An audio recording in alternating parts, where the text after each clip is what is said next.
አሜሪካ አርብ ዕለት በደቡባዊ ኢራን ተመቶ የወደቀውን F-15 ተዋጊ ጀት አብራሪ ወዲያው ማዳን መቻሏን አስታውቃለች። ነገር ግን ሌላኛው የአየር ኃይል አባልን ከኢራን ማስወጣት እንደመጀመሪያው ቀላል አልነበረም። ኢራን ጠላቷን ለመያዝ አሜሪካ ዜጋዋን ለማዳን ለሰዓታት በተራሮች መካከል ፉክክር አድርገዋል።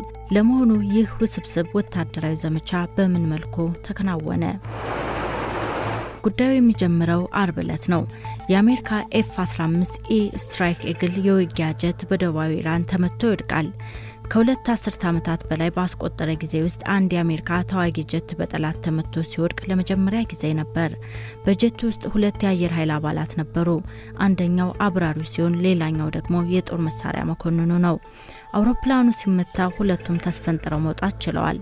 አብራሪው ጄቱ ከወደቀ በኋላ በአጭር ጊዜ ውስጥ ሊገኝ ይችላል። የጦር መሳሪያ መኮንኑ ግን የገባበት ሊታወቅ አልቻለም። እሱን ለማግኘት አሜሪካ በየአቅጣጫው ዘመቻ ጀመረች።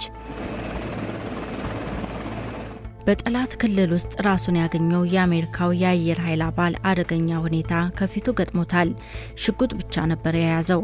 ከባልደረቦቹ ጋር የሚገናኝበት በቂ መገናኛ አልነበረውም። እንደ አሜሪካ ሁሉ ኢራንም በቁጥጥር ስር ልታውለው መንቀሳቀስ ጀምራለች። ቴህራን አብራሪውን ይዞ ላስረከበ ከፍተኛ ገንዘብ ለመስጠትም ቃል ገባች። ይህ ደግሞ ታጣቂ ሲቪሎች ጭምር አሜሪካዊውን ወደ መፈለግ እንዲገቡ ምክንያት ሆነ። የአየር ኃይል አባሉ ፈተናዎችን ለመጋፈጥ በውትድርናው ዓለም የወሰዳቸው ስልጠናዎች ብቻ ነው ያሉት። የአደጋ ጊዜ መገናኛውን ቢጠቀም በጠላት እጅ ላይ ሊጥለው ይችላል። ያለው አማራጭ የተሻለ ያለውን ቦታ ለማግኘት ወደ ተራራማ አካባቢ ሄዶ ይሸሸጋል። በዚህም ለሰዓታት ብቻውን ሆኖ በተራራ ውስጥ ተደብቆ ለመቆየት ወሰነ። ከዚህ ሁሉ ጀርባ የአሜሪካ የስለላ ተቋማት ያለ እረፍት እየሰሩ ነበር። CIA ደግሞ ቁልፍ ሚና ተጫውቷል። የአብራሪውን ትክክለኛ ቦታ ከመለየት እስከ ወቅታዊ መረጃ ማስተላለፍ የደረሰ ሚና ነበረው። በተመሳሳይ ሰዓት ደግሞ የማሳሳት ዘመቻ ማካሄድ ጀምሯል። የኢራን ባለስልጣናትን ለማደናገር አሜሪካዊው መገኘቱን የሚገልጹ መረጃዎች ቀደም ብለው መለቀቅ ጀመሩ። ሩጫው ከእያንዳንዱ ደቂቃ ጋር ሆነ።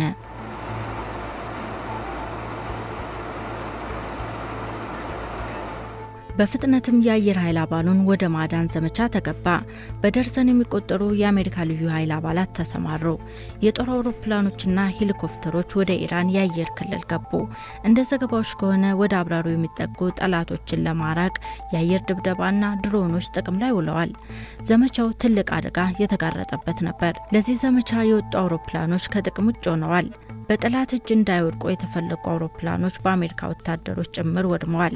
ጨለማን ተገን አድርጎ በተካሄደው ዘመቻ የአሜሪካ ልዩ ኃይሎቹ አብራሪው ወዳለበት ተራራ መድረስ ቻሉ።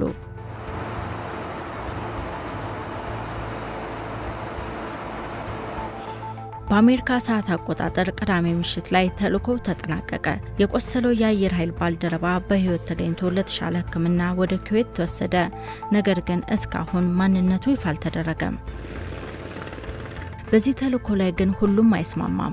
የአሜሪካ ኃይሎች ኪሳራ ደርሶባቸዋል፣ አፈግፍገዋል በማለት ኢራን የተልእኮ መሳካትን አስተባበለች።